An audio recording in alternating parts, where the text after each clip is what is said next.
Okay, last lecture of the term, so also last before the exam if you want. If you want to have something in addition, we can talk about this earlier before the exam on the 5th, so then we could have another session if you appreciate. I don't know how your feedback is, whether you have learned by then more than you have today. So maybe this is interesting, so I'm open to that. What I like to be doing today is just explain a little bit on the ideas of what is difficult when we are designing. So you could ask, okay, we learned a lot on those designs. We learned we can optimize. Hello. We can optimize for efficiencies, for power, for gain, and all these items. But what is the specific thing? And the specific thing is when you look at the needs which you have at this point. So you are using devices, and they are quite crazy in some aspects. So, for example, what we are learning about is that when we take our cell phones out and we just check for the what is presently in there, then in terms of efficiency, we optimize devices for single frequencies and switch between individual devices. So when you just grab your cell phone, just a second.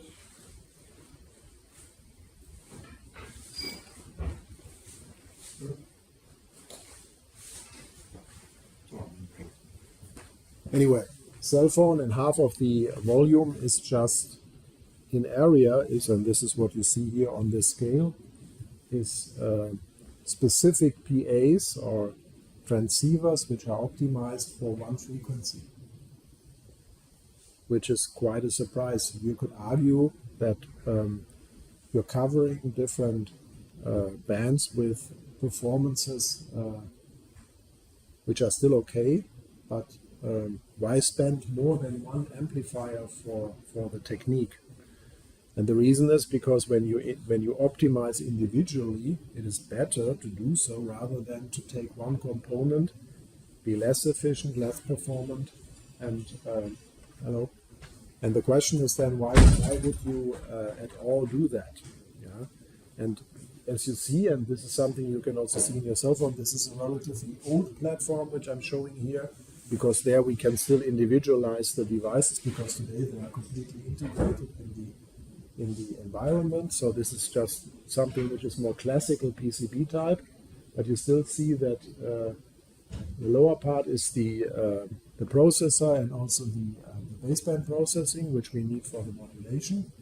And the upper one is both the PA and the filters, so they take the area. And so from the size you have, half of this is just individualized, and it's both for the different frequencies and also for the different standards, because as you know, you are using a device which is not only operating in different frequencies but also optimized in different standards. Yeah, so for example, the frequencies can be quite alike, but you still put a PA in a different scale, whether you use it, for example, for LTE in relation to 2G or 3G. They are quite different. Yeah? And maybe as a recap, just to tell you what we optimize there for, because we are already starting to. So for example, when we are going to such a handset, the prime driver is the efficiency, it's the lifetime. And now you would take an individualized component, and then you're optimizing not only for efficiency, but you're also optimizing efficiency, and then you again try to suppress the linearity. And just to show you some example where you can really nicely see the issue. So when you normally plot, when we are plotting P out versus input power, normally we get to something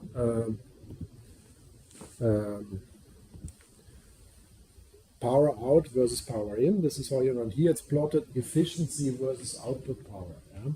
And you see this is very similar to the curve which you know, efficiency versus input power. This looks roughly the same because the input power and output power are mostly linear related, so before they compress. But here you see that, and you see that we're optimizing for maximum efficiency, of course. And you see here this is 40%. It is maybe a bit outdated, but at the same time, because as we will see later, this is already a good number because we have additional requirements. And then you see what you see here. First of all, you see the gain compressing, and also the gain for different supply voltages. So the supply seems to be also a very nice way to modulate the gain. Yeah, so that's one thing, but this is a typical compression curve, which you know. So the gain compresses over input, output power. It's the same. You see it going down. That's normal. What you never see so much is this here. Is the related power added efficiency, but not plotted directly. But what you plot here is, so to say, the linearity over the output power. And there you see there's also a strong, first of all, the impact of the supply. Yeah, so you see the linearity which we are trying to keep is a very strong function of the supply voltage and also of the input power. And what we normally want to do is maintain or reach a certain output power, not just now for any linearity, but we want to reach that for a certain minimum linearity. Yeah? So you see all the curves are stopping at minus 45 dBc. What was that? That what we also did in the design course, just to put it in some perspective. So here what you essentially do is you look at the signal, yeah, and then you measure this difference between the maximum and the minimum. So to say, what do I put at 5 megahertz to my neighbor, yeah, and relate that to the output power that I'm giving. So the observation that you should have 45 dBc is a requirement. So anything which goes beyond that is useless. Yeah. So, and what you see in this curve here, that you can actually reach that, and you see also that the linearity is optimized because it stays relatively low to a good output power, and then you just look at this. So the maximum. And let's get the reading here. We are getting something like 27 dBm of power. And then you see here the maximum efficiency quoted is always in relation to linearity. So we are not just saying it is somehow efficient, but it observes the data transport. Yeah, so it's not just saying, I don't mind, do whatever and be efficient. No, it's do everything as you are specifying. Information transport has to be guaranteed, and then we are trying to optimize this plot. Yeah? And what is interesting is that you see the evolution of this parameter ACPR, so this distance is quite complex. So, and here you see that obviously somebody made some kind of, we call that a sweet spot. So somebody is trying to keep the linearity high. So just do everything you can to keep it low, that it's during compression is not linearly increasing. So normally you find curves like that where it's just straightforwardly going up, and then you are limited at this supply. You are limited quite strongly, and you see that here. Yeah, so for an output power of 17 dBm, you reach that quite soon. Yeah, while at the supply voltage, and only for that the whole story is optimized. which is in the range of 2.5 or so, 2.5 volts, which is a typical battery power voltage, you get really the maximum, the minimum linearity or maximized output power. So that is key. Now you could ask, what is difficult? So already this doesn't look so simple, because under all linearity requirement you have to put that forward. Yeah, so this is what you do in one band. Yeah. So when we go back to the picture, where does it go wrong? And that is exactly what I'm trying to point out. So now you have here, with the evolution of the cell phone, this is kind of ancient history. So that's really, and now we are going to this here, 4G, 5G. And what is changing also is the modulation scheme. So when you optimize it, for example, now for 4G, a specific amplifier, then it has a certain OFDM modulation scheme, which sets the linearity level. That does not mean, repeat not, that when you change the modulation scheme, that the same amplifier will do exactly the same efficiency, because you modulate differently. Yeah? So that is also a problem. So when we then go back to what we discussed here, that even if you are in very similar bands, that does not mean that you get with two standards the same efficiencies under linearity requirements. Yeah? So that is the complexity which you kind of miss when you are just opening a cell phone and you're moving around and switch between services. What the cell phone then individually does is to switch also the amps, the component. That is quite surprising. So you would never, normally you would say there's just the transceiver. Yeah. So my natural impression was always, sorry, where's that? We have here on the low side we have the transceiver. There would be one PA which does the job, but what is effectively done is that the transceiver actually decides themselves once it's switching the frequencies, that you put, so to say, banks of PAs and banks of filters. Yeah? And why is that? That is based on the requirement of the efficiency target. Yeah? So you have for the cell phone a supply idea. You say this has to deliver 10 hours of operations under any circumstances. Yeah? And then you make such a decision not to spend money into one PA, but that you start to switch between them. So there will be a switch, and the TX pass will then not only switch between the input and receive, transceive and receive, but it will also switch between different standards and then use different components. And this is true for both the filters, yeah, and so it's the filter banks here, and there's individualized, but there's still individual components, and also PAs. And this is a relatively old phone, so you only have a couple of packages.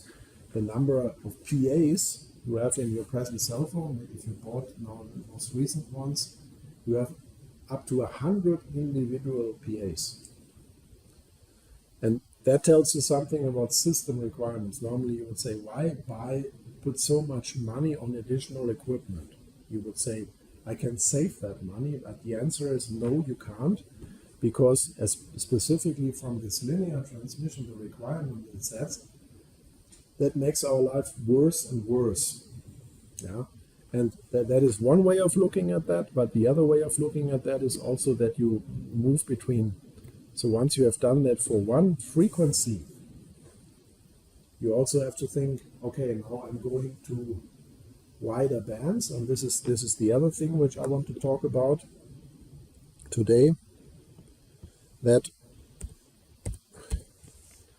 when we go to these signals, here there is a relatively specific bandwidth now. So we say our signal which we're using, this is for example a 1.2 megahertz bandwidth which we use around the carrier. Yeah? But does somebody, this is UMTS, it's a very early form of UMTS, just to show that. Do you know what is the present bandwidth we use for 5G? So in relation to that, what is the maximum specified bandwidth we can use for 5G in relation to 3G here? So this is already at this point, the bandwidth expands to at least 120 megahertz, which is a factor of 100 higher than what you get there. Yeah? So to meet now the requirements for the efficiency for a wider band is harder. Yeah? So going back to this curve, so you can do this here for 1 megahertz bandwidth, but the question is, will this curve still look, when you widen the usable absolute bandwidth, stronger? So what it means effectively, because everything is working against you, this maximum efficiency, which still attains the linearity, will drop. Yeah? So what I'm trying to imply is, it's one thing is we have, because of bandwidth, we are going up in frequency, and the viewers have to use different frequencies. That makes life already complex, but already that impact of the modulation on the efficiency is critical. Yeah? So you lose. And then that is why the development of the cell phones is actually still challenging the devices. Yeah? So for example, you could say, these curves, are they steady over the time? It's, for example, this is a bipolar transistors architecture. Now people tweak the devices every year, slightly better doping profiles, better growth, better hetero designs. And then what you get is you win on these curves. With every generation, you win 1 or 2% per year, which this frequency goes up. So you could argue that in 10 years from now, the problem is solved, because by then, taking this data, you are up to 60% of efficiency. Everything is solved. But as I said, the additional performance requirement, which is that you use wider bands, and also because we are moving up in frequency, this is here given for the 900 and 1900 megahertz bands, but you know, this is only 2G and 3G. By now, we have for 5G, we're going up to 6 gigahertz. And this is also strongly working against us, because if we have to use the same amplifier now for 6 gigahertz, the overall curve will be much lower. And maybe I asked that question, why is the efficiency going down with frequency? That's a very simple argument. Why would that be? What is efficiency and power added efficiency in very simple terms? What is the formula? No, it's, yeah, this is one, but the power added efficiency is P out minus P in over P DC. This is the power added efficiency definition. So what is P out in minus P in other terms? What is that? Gain. Yeah, and gain. And what happens with gain over frequency? What did we learn during the lecture? So there's this. This is relatively simple. So there you can, let's go back to one of the plots here. So this is, for example, such a plot. So if you are at any frequency, you know, if you are at 2 gigahertz, you have a certain gain. So if you go 10 dB, let's say double the frequency, then you say, well, let's say go from 2 gigahertz to 20 gigahertz, you know, you will lose at least 10 dB of gain per decade in frequency. Or you can also say, if it's even in the MAC region, which we have here, then it could even be fall down with 20 dB per decade. Yeah, so that means, and we are moving on this curve, because normally the 2 gigahertz is here, everything is fine, we have a lot of gain. But now going to 6, you'll see a strong decline already, which directly impacts efficiency. Very based on, there cannot be more than this gain. Yeah. And then going, you see also that it's getting really critical when we, for example, now take this transistor to 28 gigahertz, which is the next band which is given to us by regulations. So there's a strong jump now in 5G. The last we can use is 6. And then all the bands to 24 or 28 gigahertz are taken, mostly for SATCOM, and so there's no free. And then the problem is that when you go to these millimeter waves, which we are trying to do at the moment, the efficiencies drop, and you see that it's then taking it. So this curve, which we which we just looked at. Sorry.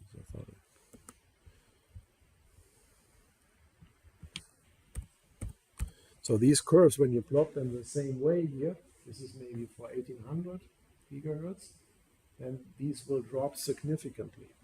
Yeah? And you need to expand on the bandwidth because you can only send something in a band where you are allowed to. Yeah? But so that you will have trouble in building some amplifier like that at 28 at the moment, because simply the gain curve, you see that it's up to 29 dB of gain, which is a very high number. But you simply don't get these numbers anymore, and that kills efficiency very strongly. Yeah. So that helps you then also to appreciate what is really happening in the devices. Maybe from a simple perspective, how can you improve efficiency? So if you just look at this very simplistic way of looking at it, what can you do to a device? What would you do here to increase the efficiency? What measures could you see in this curve which help us?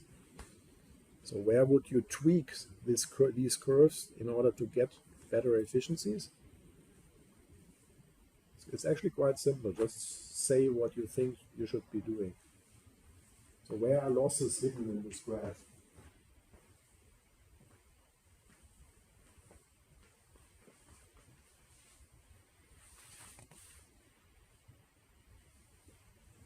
So what are things which we can see on this level, and there are several other items which we also could address. While you're thinking, just let's see whether somebody here, no.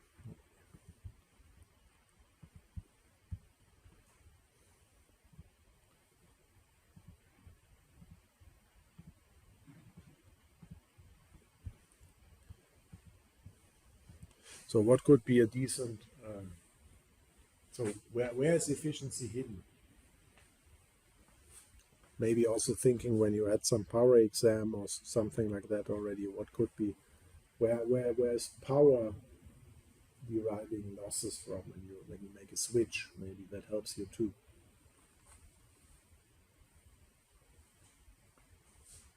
So where do we lose power when we have linear operations? So the current changes on the voltage change, so they vary between the possibilities.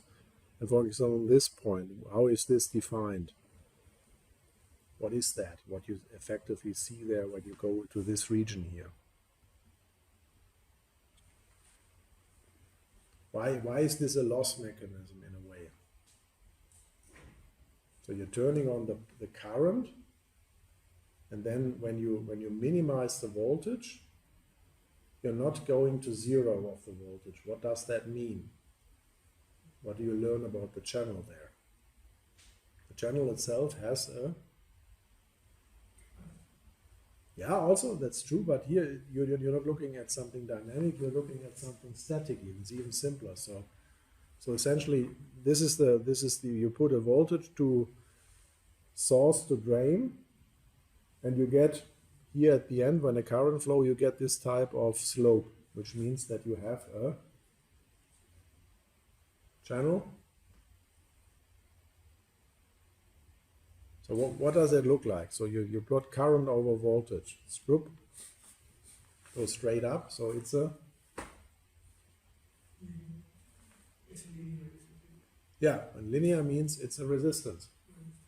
It's so trivial, but it's just like, if you think about it, what you are trying to do, you're controlling some area in the device, which we can do both in bipolar and in FET. But the idea is that when you just maximize the current, you get a voltage drop. And this voltage drop is exactly this. So it's a channel, it's a determination of the channel resistance. When you had a power device, you would say this is the on resistance of a switch. Yeah, so this is essentially when you close the switch, the resistance which goes along the path. So that's one way when you're in power electronics, you want to minimize that too. And it's also clear. And if you can reduce that, and that's one way of optimizing, is that you just get the channel resistance down, that you win, because there's less loss over the channel. But if you are in the power domain, you also know what is the relation of the R on with the voltage. So what do you know in a switch? If you have a very high voltage switch compared to a very low voltage switch, what would happen to the R on in the switch? For very actually simple reasons. So if you compare, let's say, an 1800 volt switch with a 100 volt switch, both for power, how would you judge the R-ons that you get?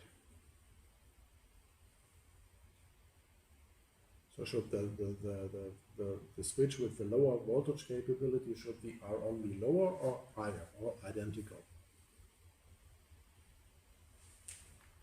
This is not difficult. It's something where you just need to. It's so simple that I don't want to put it on the screen, but I can, of course, do that.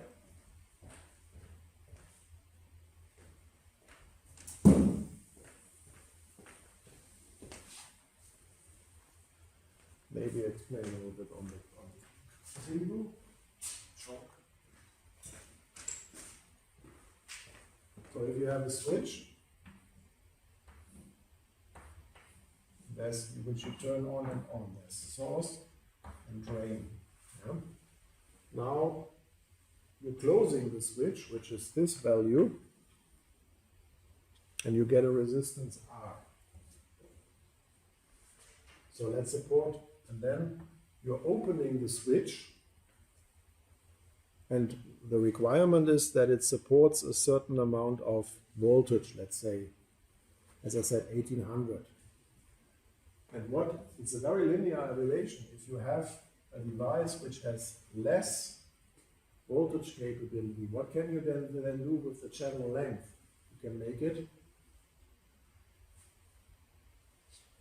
shorter. Yeah? Which means that then the equivalent, if you do that for a low voltage, you can make the whole thing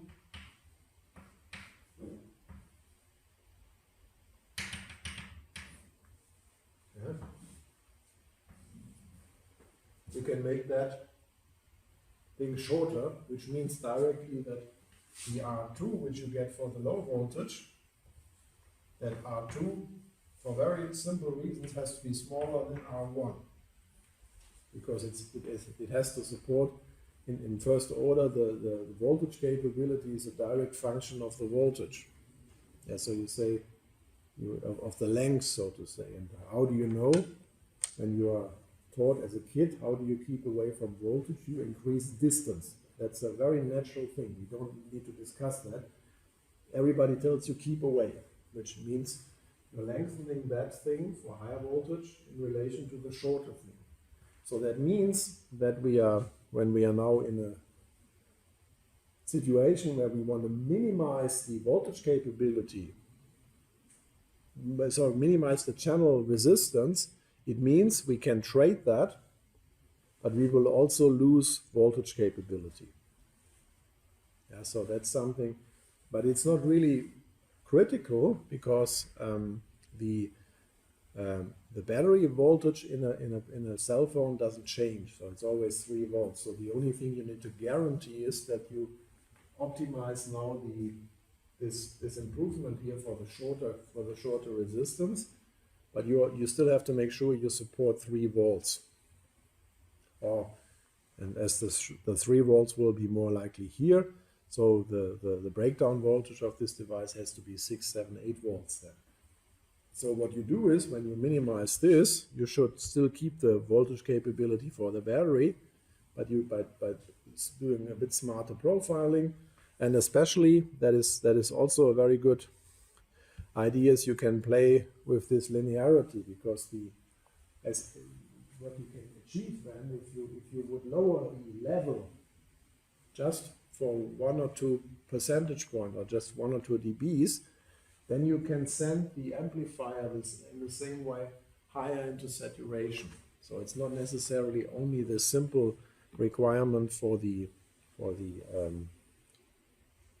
resistance, but you can also think, how can I play with that? And that's still a learning. And if you, because we are also already in the kind of repetitive mode, if you, when we think about the heterobipolar,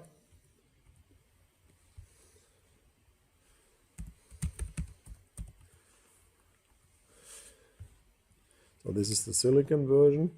And what people do then, why does it still improve after so many years? So that what you can play with is then individualized base profiles, and you just play a bit with the doping. And what you can also do is that you, by tweaking at the same time also the voltage, so you reduce the channel resistance, but at the same time you also keep the voltage up so that you tweak the heterostructure a bit. And if you play all these games, so you may lose channel resistance, but you still tweak here the second diode, which is the collector diode, and then you win a little bit of voltage there again, which you didn't do in the previous version. That gives you then the headroom to improve still linearity.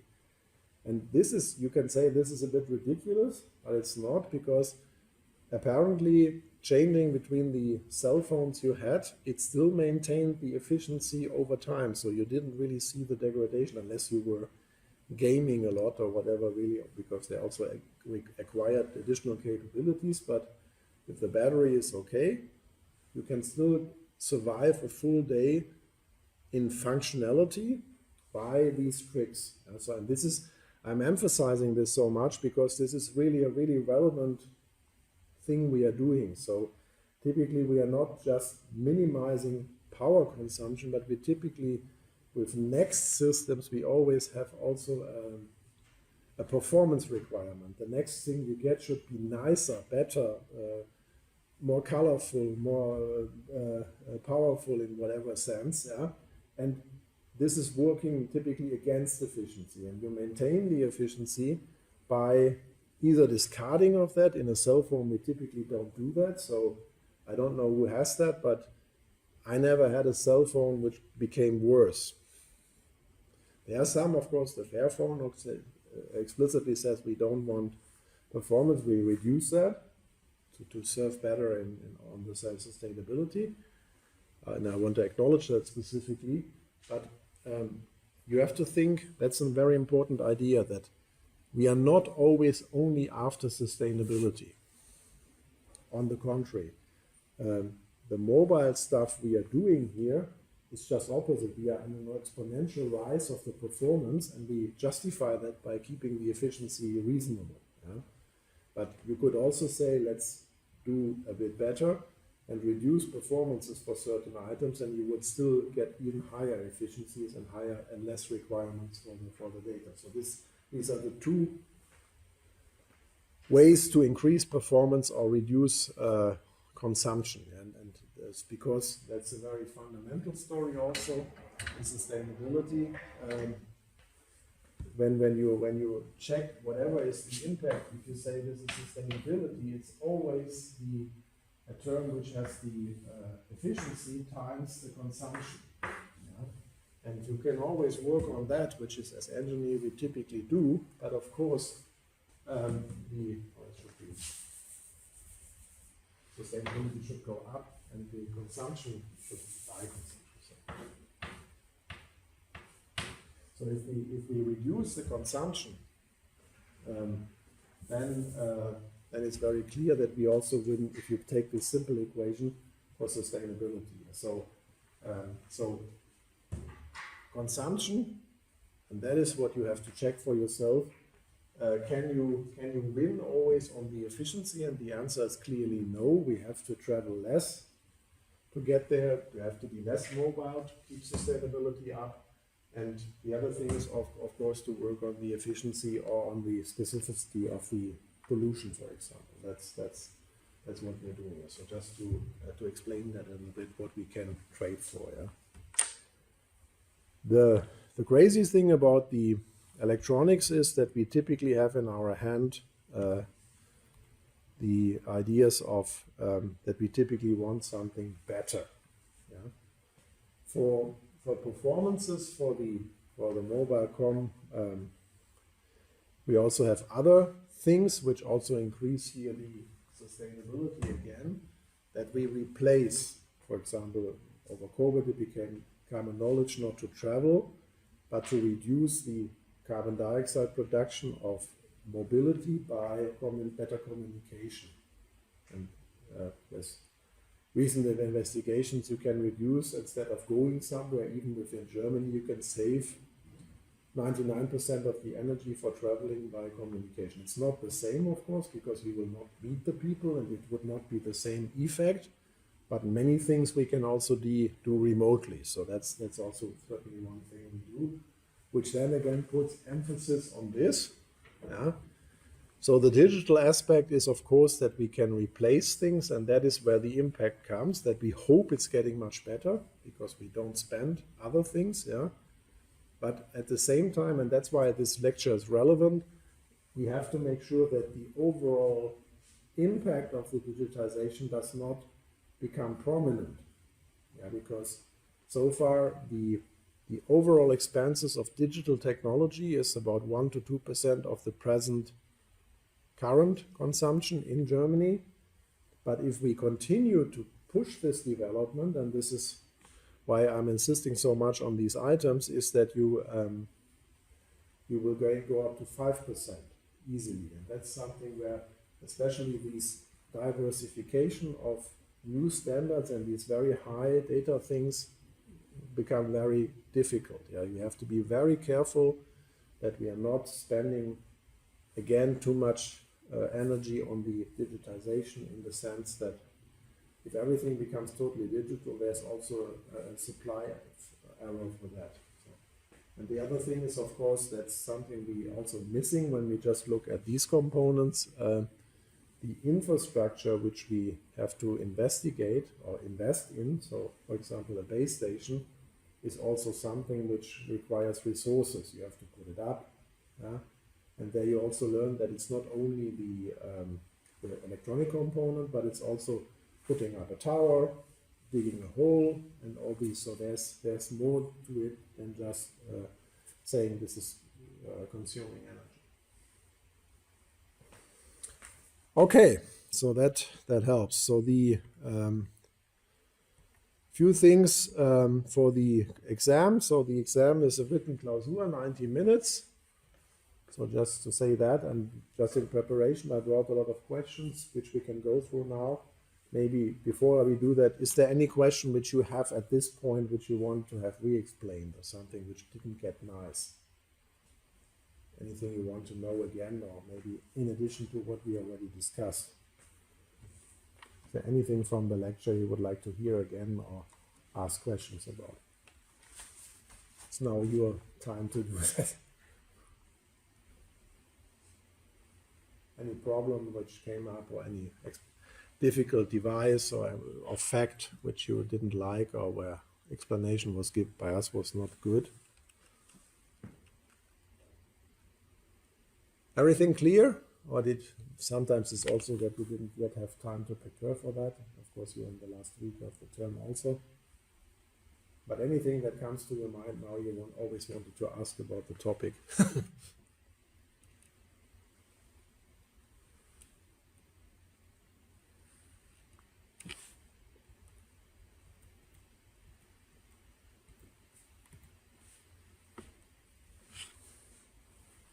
So many things in there which are definitely require additional attention, but it's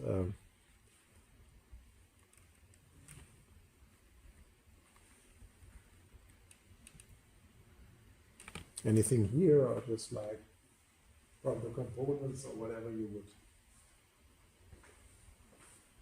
ask for. Nobody?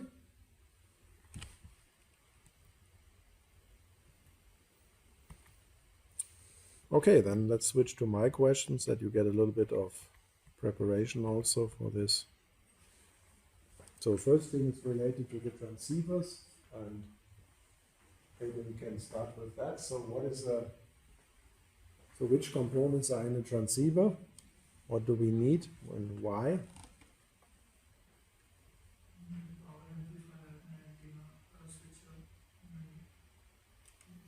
And what are the limitations? Maybe you also mentioned those when you. What is the limit of a PA, power amplifier? What comes to your mind when you hear that? Normally we can make a power for a specific band of frequency, and we do not. The efficiency basically goes down when we are moving towards the wide. But what is first of all limited in the power amplifier also? The gain. The gain. Gain, yeah. Why is the gain a limit when you have higher power? How can you understand that one?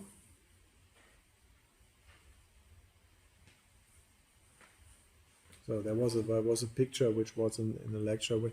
If I make a transistor wider, why does power have gain have to go down? Resistance basically increases. The wider Is that true? Resistance goes. Think about the cable. Make it wider. What happens with the resistance? increases. No, if you increase the diameter of a piece of copper, what happens with the resistance? Decreases. Decreases. And that's the same in principle with a FET, the same idea. But it's good, it's correct. But why does for example, the gain go down? There's two consequences of this going down in impedance. This is already a problem. So why is it a problem to have something which has 1 ohm in an RF environment? Why is this a problem?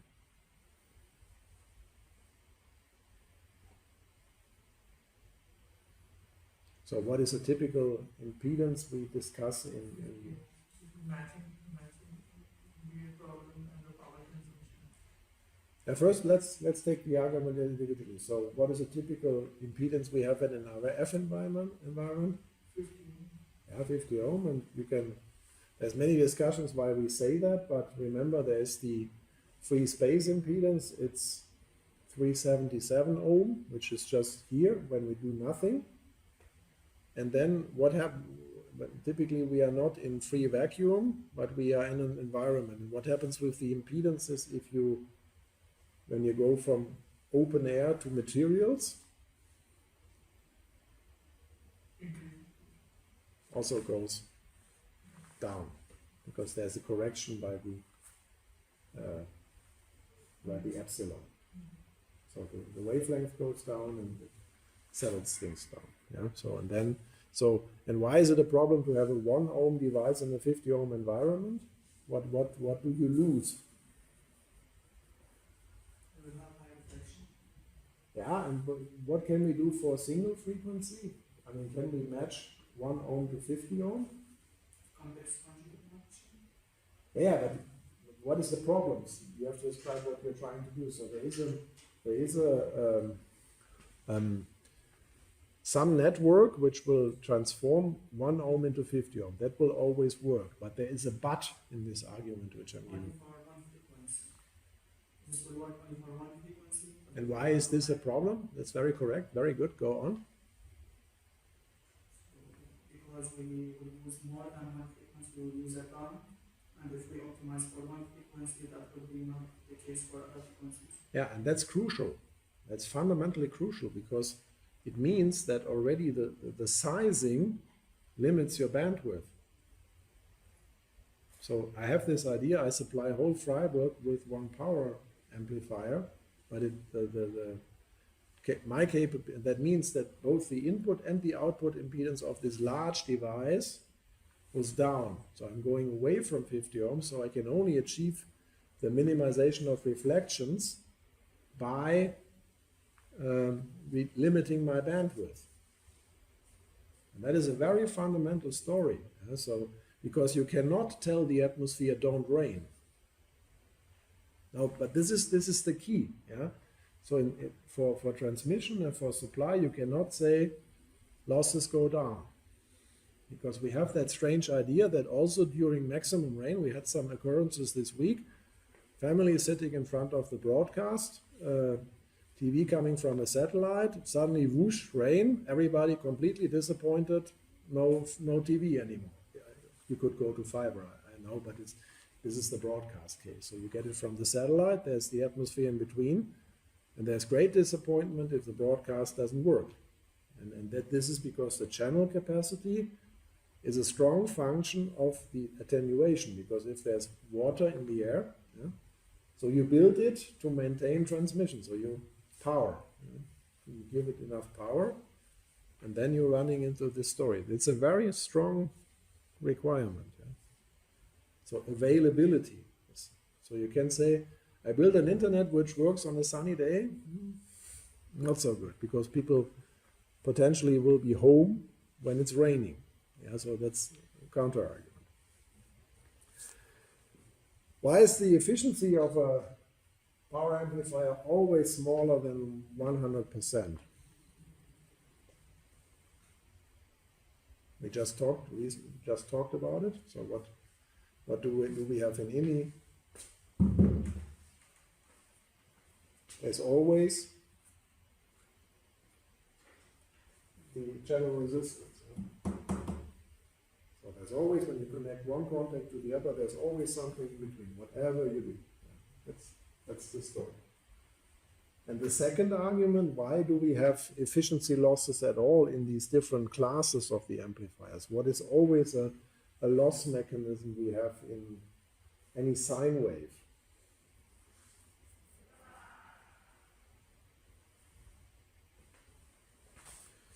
I'm not sure how this was explained because I didn't do it myself, but I would like to repeat it. So when we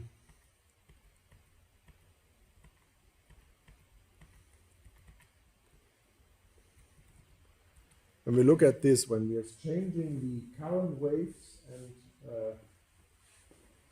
also the voltage versus current, what is creating the losses? Similar to what we do in switching. So why does class A have 50% of efficiency, and why does class B have pi over 4% efficiency? What is the reason, the fundamental reason when you look at at current and voltage? Yeah, there's resistance, but there's also a second argument which is quite vital. It's not only the resistance, but even if you had zero resistance, there's something which happens to which you define by setting the bias. And you have to think in phase now. So what is defining the phase of between current and voltage?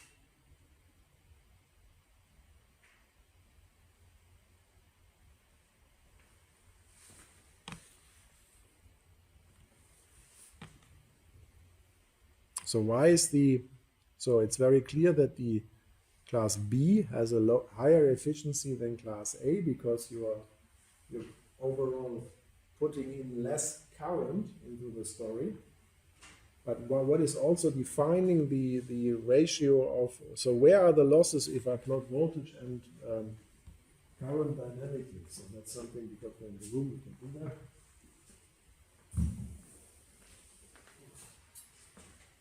So when we have a voltage wave, and there's a phase for a current wave. So this is I, and this is voltage.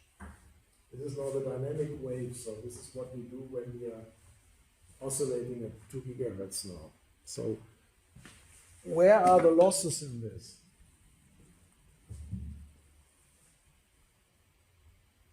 What is power in simple terms? Yeah,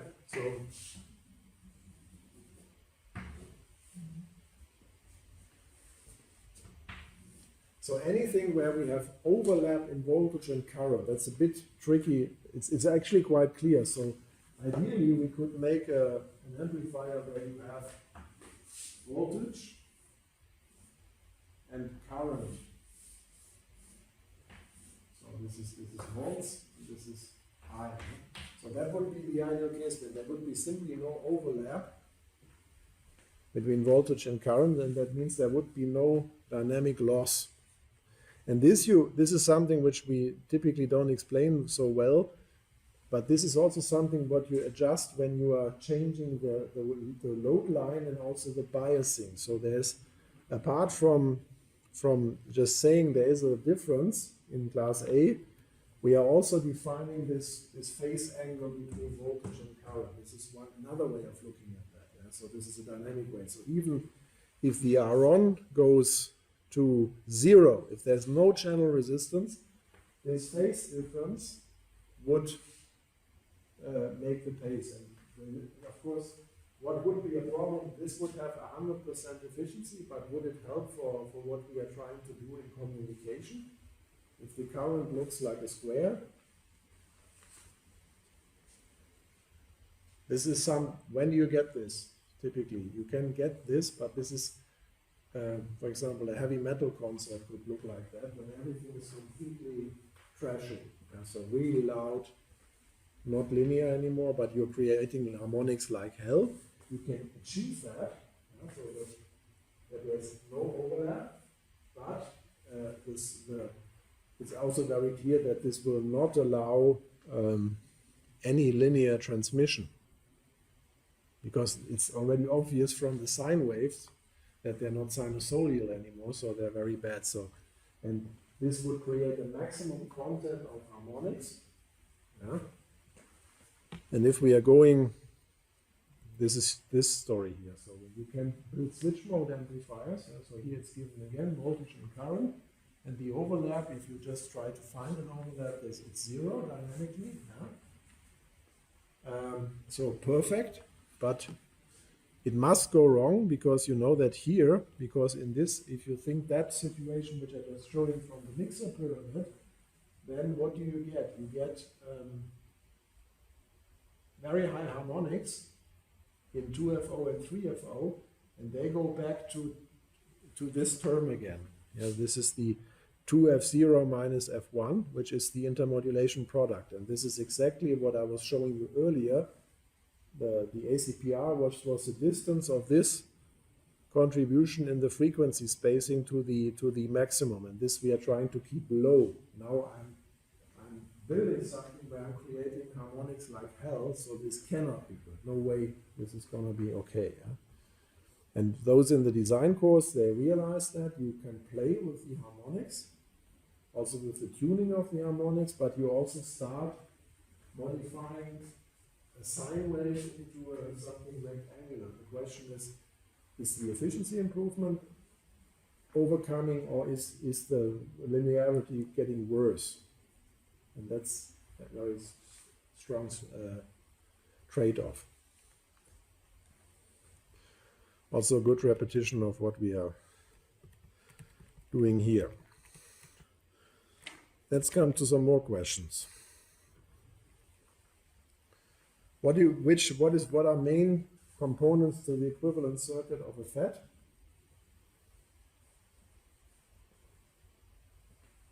What is important in a FET?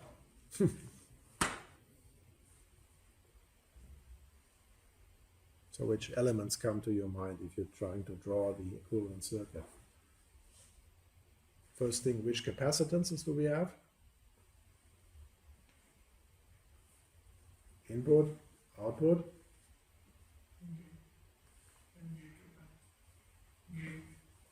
Yeah, the gate capacitance is typically the input capacitance, yeah. And then you have a trans capacitance from output to input, which is the feedback capacitance. So this is, let's check, equivalent.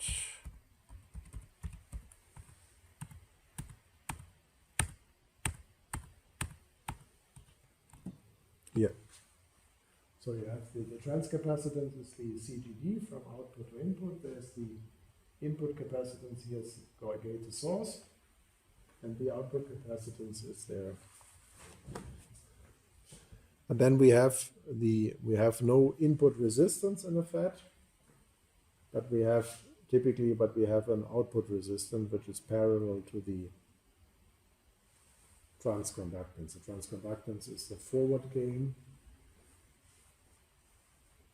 Not so difficult. You can describe the bipolar in the same way. You can also build something, so you can find this equivalent circuit for bipolar 2. This is an easy one.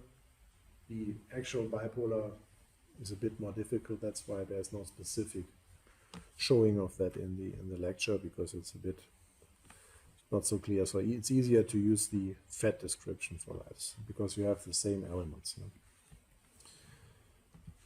Okay. Questions?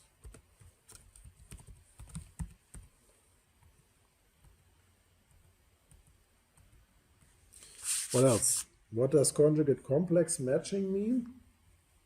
You said that?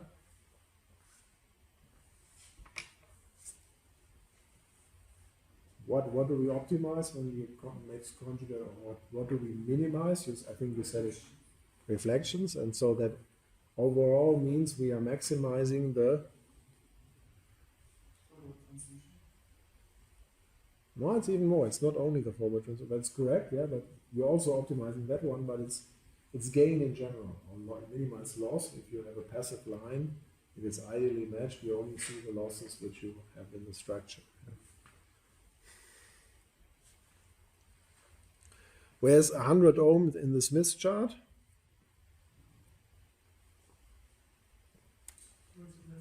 Center and then on the line, but a bit to the side. Yeah, so that's K bigger than 1 mean with regards to stability. So this is the Rowland stability factor. What does it imply? So if it's larger than 1, what is the direct implication? And that is a very general concept, so we used it for a FET, but you can also use it for an amplifier, for example, for a full amplifier. So it's not only this idea to stabilize a FET above a certain frequency.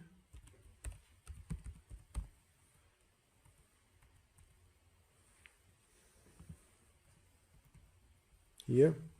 So here you have the K factor approaching frequency. You see that? And then it's this point here is getting above 1, and this is the same point which you have here for the nick between maximum stable gain and maximum available gain. So this is the. So if it's here in this region, the device is unconditionally stable, so you cannot affect it by mismatch. And that is important also not only to FETs, but also to amplifiers, because there could be amplifiers, you could think of those at least, that on 50 ohms everything is fine, but then we are mismatching devices. And how do we mismatch devices? That is quite, for example, an easy way to mismatch is, for example, which one can I take out to remove this? If it's a communication line. So you have to make sure that for any things which can occur to an amplifier in the outside world, that the thing stays stable. So you cannot only assume it's always connected right. Yeah? So this is a very important idea. Yeah? So it's not only somebody sits there with the tuner and tries to optimize it, but it's also when we just remove things, or when we walk, for example, with an antenna next to a metal plate, for example. I have my cell phone in my pocket, and now I'm approaching this, I get a very strong mismatch. Yeah? And the point is that this unconditional stability of a system is a very fundamental story. Yeah? Just to remind you, the Rowland factor is simply an abbreviation, which is defined there. It's nothing special. It is used to get the condition into a decent form that you can plot something which helps you to make the analysis. Yeah, that's so.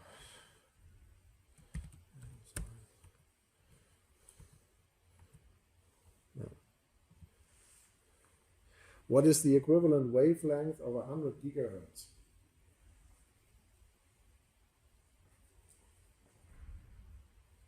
That's actually quite simple. You need to know one number. So, for example, 3 gigahertz is which size?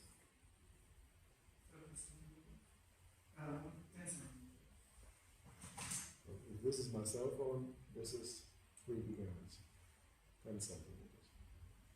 So this is always something. If you don't know what you have to say 3 gigahertz is a decimeter wave. Yeah? And you have to just think it's 3, and 30 gigahertz is very good, it's a centimeter wave. Yeah? So that's the same, very good. And 300, that is a millimeter wave, 1 millimeter, so 100 gigahertz is about 3 millimeters. Yeah? So you need to run one number, and then you have that. So that's. And then we had when we had power. So there's this power scale we're always using. So 37 dBm. I checked, and you could give anything. What is 37 dBm in watts?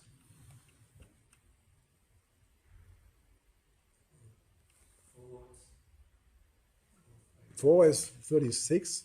37 is 5. Very good. So it's simple. 30 dBm is 1 watt.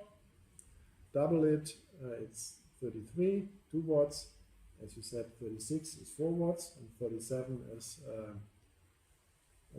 5 watts. And you can also see it this way. 30 dBm is 1 watt, 40 dBm is 10 watt. So you divide 40 by 2 minus 3 dB, which is 37. 0 dBm is 1 milliwatt. It's simply the log of the power in milliwatts, so that's very well. So it's 1 milliwatt is the log of 1, and then you have come to 0 dBm. So that's quite simple. Talking a little bit of technology, what is the when we do Moore's law with the CMOS, what do we win and what do we lose? So making the devices smaller, smaller, smaller. What is increasingly getting better?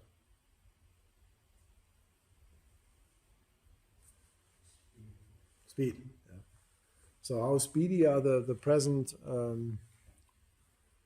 CMOS devices with 10 nanometers or lower? So which frequencies can they easily reach? 100 gigahertz. Even more, much more. So it's by now it's 500 or 700. So it's really going up because you're so small. Yeah? And what do we lose? We said that already. If something becomes small, what is the big challenge here? We had that here and I removed it. But what do we lose if you make smaller, smaller, smaller, smaller? It's power and voltage. So voltage and then power. Current typically goes up. So the CMOS scaling rules always say that the current generally goes up simply because the losses come down, because you make everything smaller, similar to what we said. So the absolute current actually goes up, but the voltage dramatically reduces. So as voltage is current times voltage, sorry to repeat that, you lose more voltage than you win in current. So that's a big challenge. And what does it mean for the efficiencies if the currents go up and the voltages go down? That's very important. So current up, voltage down, what happens with the efficiencies?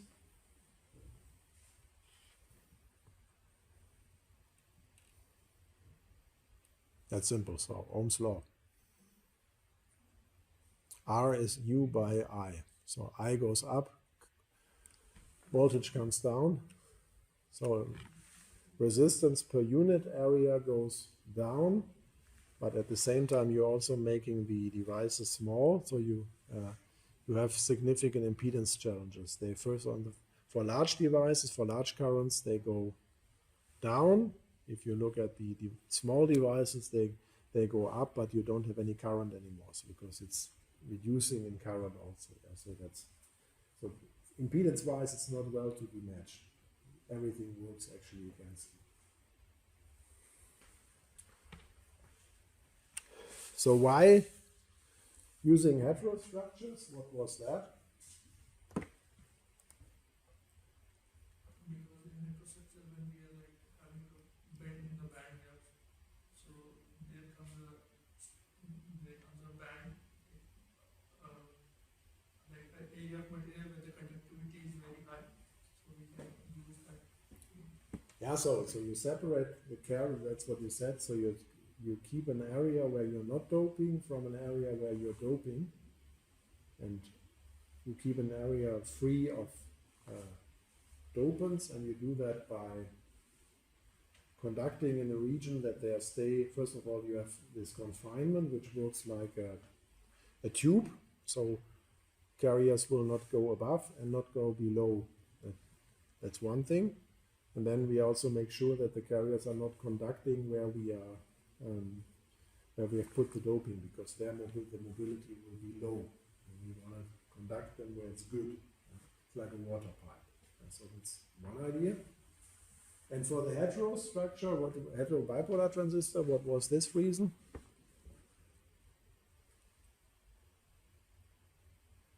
When we go vertical, that was. What was the Nobel Prize winning idea?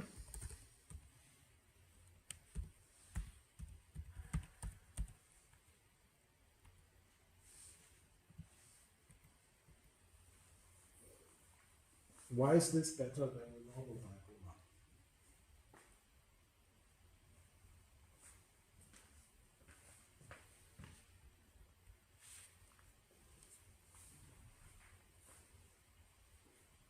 So we want to send current from the emitter to the collector.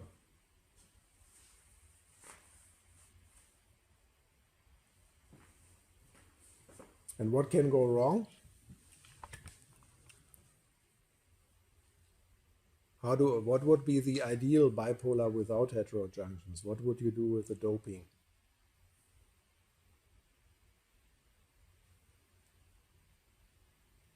So the N region should be doped how? Heavily, very good, to get the resistance down here. And the P base, what should happen to this?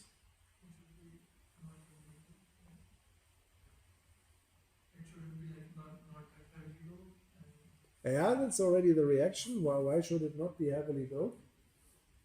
It's correct. So ideally it should be, again, heavily p-doped. But why don't you do that? You're already tracking the problem. What happens if you put a lot on one spot?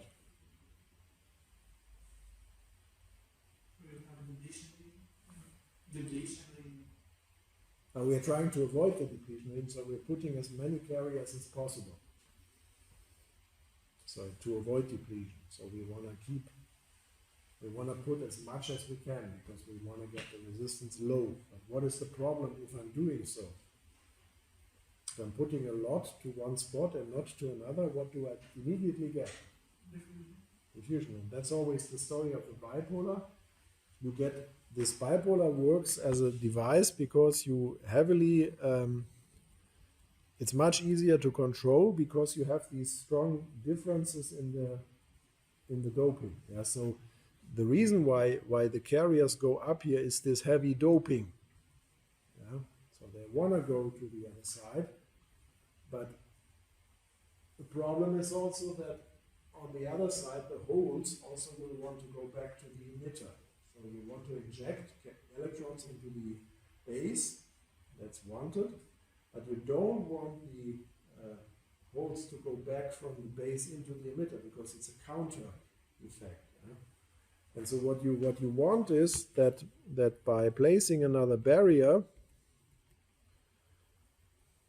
so this is the barrier here, this is the key element here, that this poses another barrier so that you can put more pre-doping to reduce the base resistance, but at the same time not provoke another current. And if you, which is this leakage current, and because here in the Gummel plot you can see that nicely, you see the current is increasing, and now how much current amplification do you have? You compare that to the leakage, which is the base current, so the IB.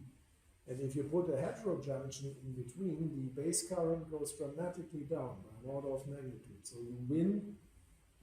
So this leakage current, which is caused by the holes diffusing back into the emitter, this is reduced. And as the ratio of the collector current and the base current is the better, the current amplification, it's a direct improvement of the current amplification of the device. Yeah? So you use this bipolar argument, but you need another heterojunction to suppress the unwanted effect. Yeah?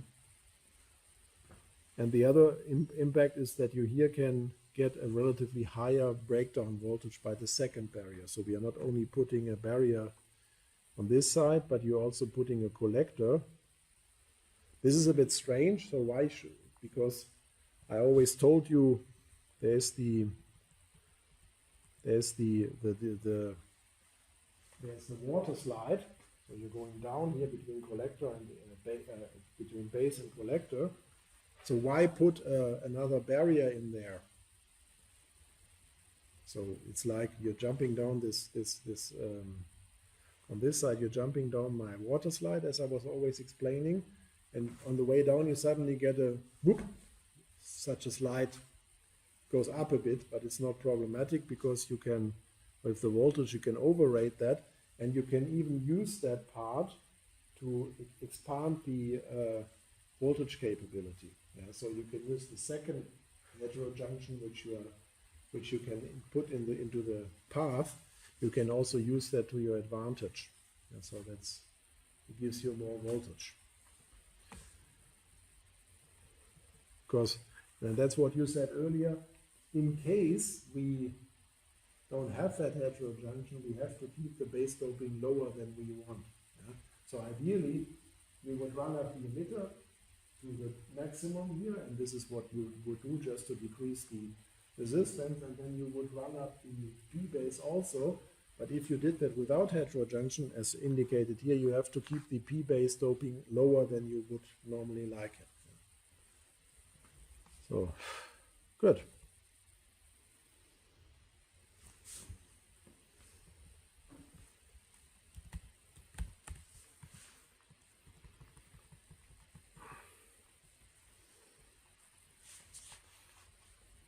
We talked already about the trait of linearity versus efficiency. So you saw these curves. We try to keep linearity, the ACPR, for example, low, linearity high, but we are to a limit, and we try to maximize that limit in respect to efficiency, because the higher I compress, that's what I showed many times in this lecture, the more efficiency I'm getting at a given linearity. So that's the trade-off. What is the advantage of BICMOS or BiCMOS technology? What can you do with that? What was BICMOS, BiCMOS? So you have CMOS on the wafer, and what do you do then on the wafer in addition? So you have the digital, you have memory, you have all the processing stuff. Why do you put this bipolar in addition?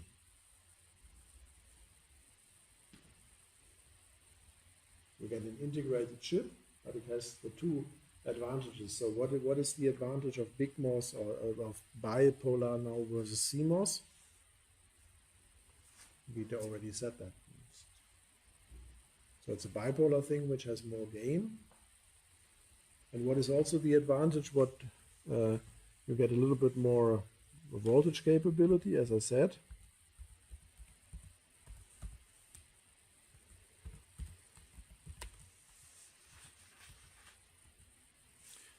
Here you have so you can co-integrate. So there's the CMOS part, so normal FETs on the side, and you integrate on the same wafer, you integrate also bipolar module. So you have more opportunities to do good designs. You can put memory in CMOS and so on, RF into bipolar, and you can combine that. What is the disadvantage of doing that? Overall, it is much more effort or complicated. Yeah? So you have to, the wafer essentially goes through two processing. Some of them can be combined, but it's more steps you have to put through. The wafer has to go through more steps. Yeah? So that's, yeah.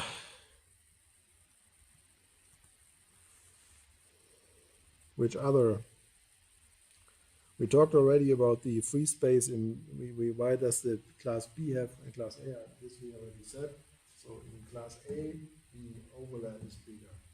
So because of That's why you once have 50% and the other one 78%, but 78% is pi over 4 in percent. And there was this class C operation. Do you remember that? What was this idea? Why is this nice and why is this crazy?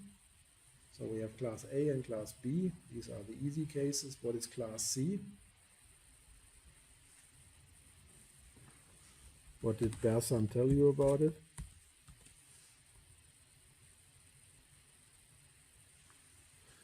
So now this is class B. So you see here, you put a load line that you shut down half of the current wave.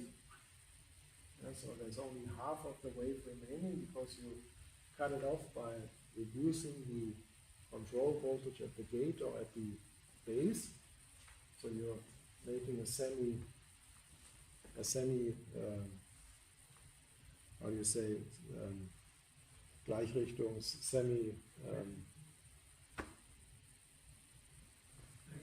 semi-rectifier. So it's a rectifier, half rectifier. So you cut off half wave, the lower wave is shut down.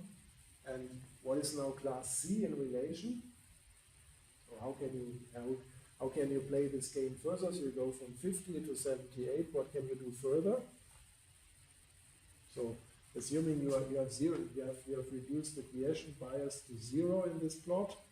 That's class B. What can you then further do? So you have the gate voltage, and you then can further reduce it. What happens then?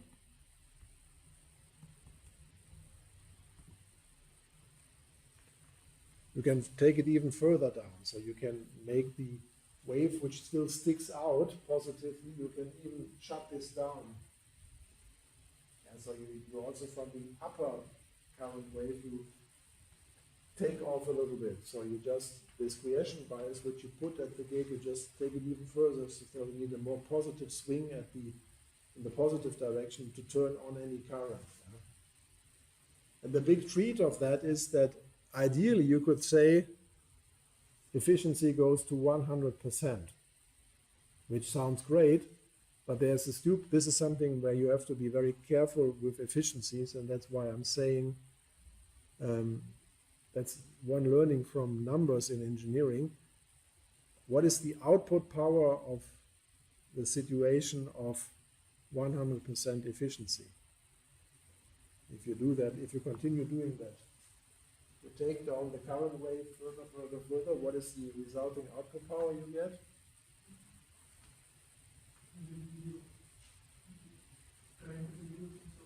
Yeah, so the output power, I say that, it's correct? Not only, it goes to 0. So what you can learn from this example, and this is something you should really think about, you do nothing, but you are 100% efficient in it, which is a strange concept. So efficiency, this is this thing, so you don't achieve anything because you're not emitting anything, but you are 100% efficient. And why is that? Because you are essentially dividing 0 by 0, which, as you know, can be anything. Yeah, so this is, so in engineering, you always have to ask the question, am I still on the track which I wanted to be when you're trying to overdo things? Yeah, so sorry for this a bit, but it's again a learning. Engineers, you still have to have your target ready. Huh? What is the free space impedance value? We talked about that. That's 120 pi ohms, which directly comes out of the Maxwell equation and it's essentially the ratio of epsilon 0 and mu 0. So that's, and square root of it, I think. So let's go to the equation where we learned that.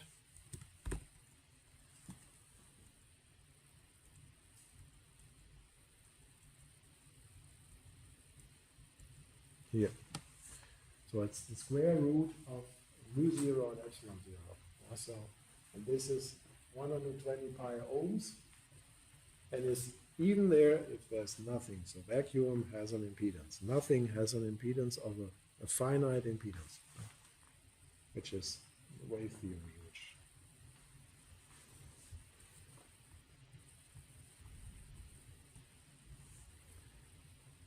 Okay, what does what is the qualitative difference between free space and guided propagation?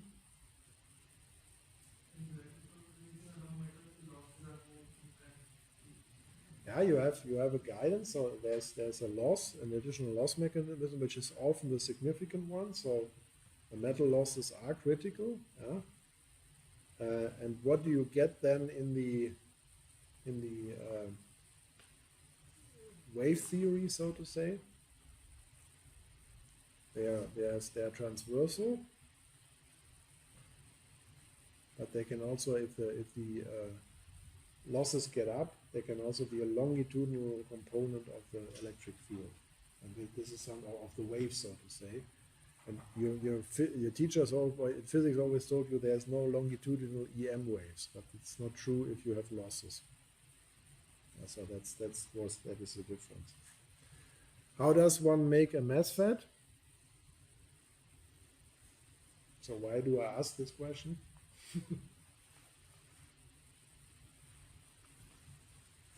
Or why would people do these MOSFETs similar to what we had with the simple bipolar? So I just showed you. Bipolar was P and P, 3 dopings, very simple. How do you make a MOSFET? Take a wafer, and then how do I get the doping? 1N implant, put contacts, you get a device. So there's in the University of Ulm does that. There's a practicum where you make a MOSFET in a day. So you just wafer, gallium arsenide, N implant, 1 step, put contacts, you have something you can measure. It's really simple, and the reason why this is, it's a simple concept which we used.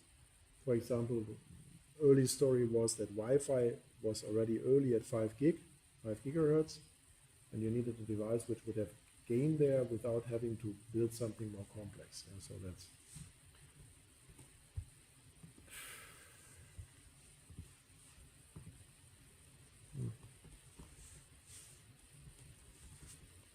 so let's go there, 3. Yeah, so put the impedance 100 ohm plus I 50 ohm in the Smith chart. We already did that somewhere.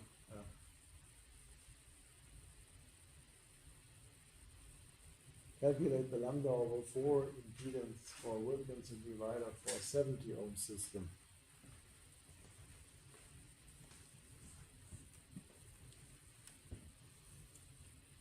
How does that work? It's simply this idea that when you can say, well, how does he know that? But he knows very well because the Wilkinson goes 1 impedance into 2. So the transition between the 2 is just square root of the number you go to.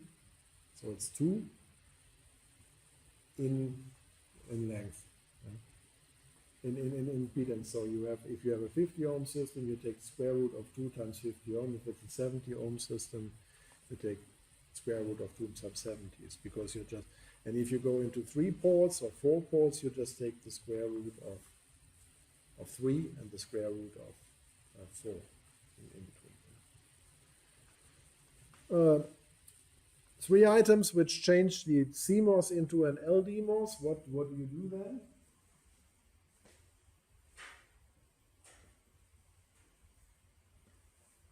So how do you still make silicon better for voltage? What can you do?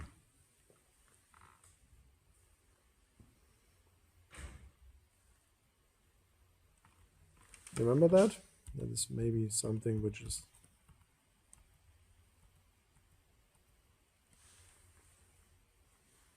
so what has changed? First thing is if you play something with the epi, what is killing us in CMOS, which fact at the gate edge of the drain edge of the gate, what is killing us there? What do we normally have here in a MOSFET between channel and the drain? And there's the top oxide, and then in the carriers it's relatively simple. There's our MOSFET.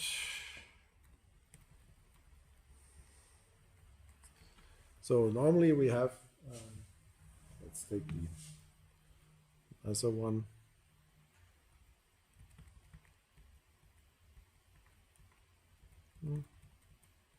Good. So normally we have at the drain edge of the gate, we have a PN junction, and the field is maximizing exactly there.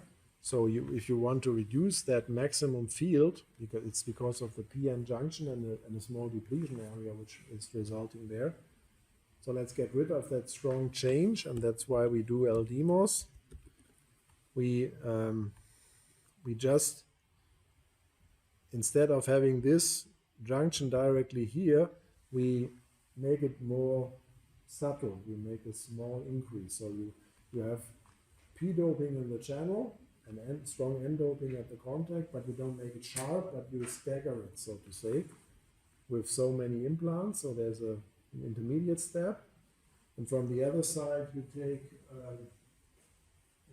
metal around the gate to press the fields down, so that you extend. And with these two measures, which are both helpful, you can increase from 2 volts to 28 volts, which is so it gives you really a factor of 10 or so in voltage. Yeah. So this 0.80 normally would have 2-3 volts of operation, and then we go to 28 volts like so. Yeah. And this is what would happen to the capacitances here when you have something between gate and drain, which is connected to the source here. What would happen with the gate drain capacitance? So you have a capacitance. If you put metal in between, what happens with the original capacitance? Goes to? Yeah, goes to 0, which is good, because we learned that power gain is essentially, you could say it's S21 over S12. And so if there's simply no feedback anymore, the gain goes strongly up. You could also say it's GM over CGD, and if CGD goes to 0, then you essentially get a very high power gain. But what also reduces then, if you put additional metal around the gate, so which capacitance goes through the roof, unfortunately. So you have a lot of, there's the gate, and there's the source, and you put a lot of source metal around the gate. What will critically increase? Yeah.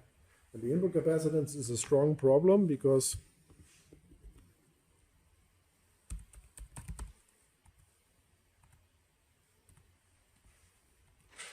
there's a simple roots here. Just a second.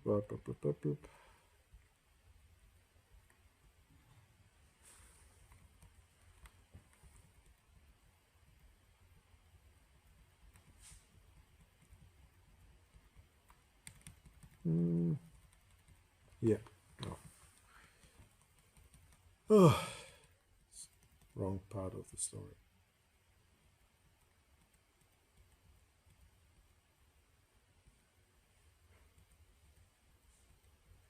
That's not in here, then I write it down, that you just know that.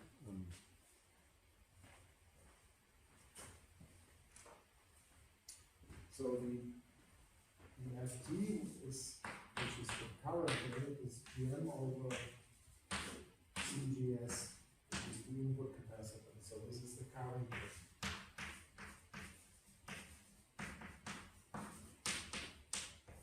And as you are increasing this, the current rate goes down. But that's a problem of LDMOS. And it's also that the Fmax, or the power gain, Fmax is the maximum frequency of oscillation, it is GM over CGD.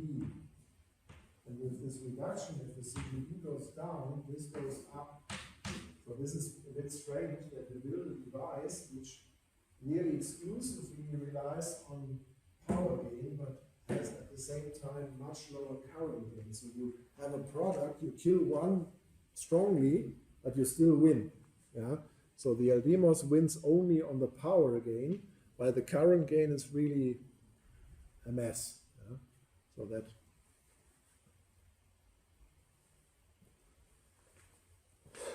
good.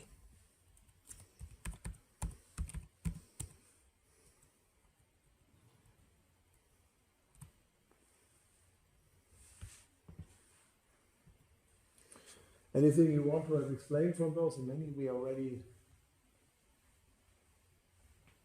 And the why is the hand faster than a mass would be already said. This is then the hetero. It would be how does the current evolve over input voltage in any FET on this planet or in this universe?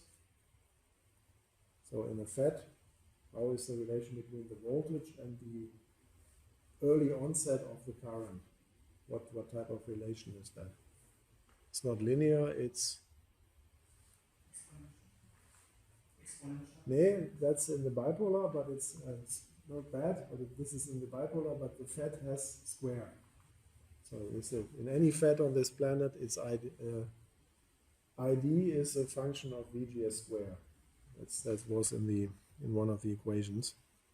And the reason is the opposite. You can, if you plot the current and plot it to zero, so to say, then by approximating a square root equation, you get a threshold voltage. So there's a linear threshold, which you can define by putting, so there's a current going, and you can put a linear threshold definition, but you can also make a square root definition of that, which is also defining some ID.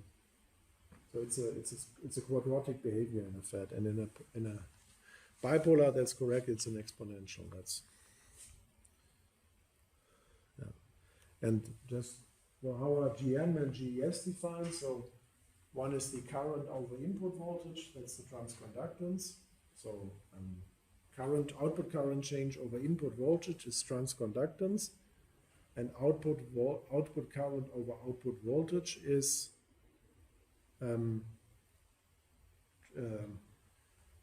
output conductance, and the product is it's proportional to the current gain. Yeah? So it is not enough to change the current strongly over input voltage. That is one requirement for gain. But what we also want, this is something I was showing here earlier. Oh, sorry. Here. So it's not only enough to change on the left side strongly the output current over the input voltage.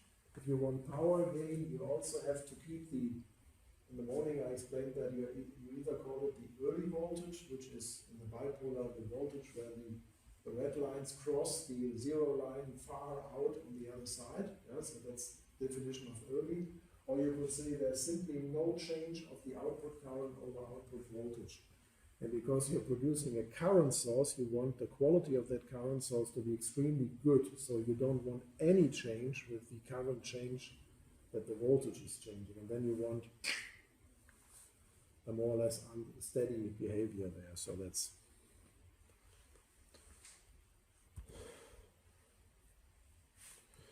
so I don't want to, maybe you go through the rest. We can also meet again if you want. Is there a need? Shortly before the exam when you're better prepared, or I may send something out. I have something on the 29th, maybe we just will do it afterwards. So I'll send a short note out, and then you just come here, or we'll make it online, then we can just have questions from your side. I'll put these up again. Okay, so then wish you happy learning, don't do too much. So don't kill yourself, learn a lot, but also take some breaks. Yeah? Who has more than 5 exams this term? Anybody? You have 5. Okay, 5 is okay, but not more.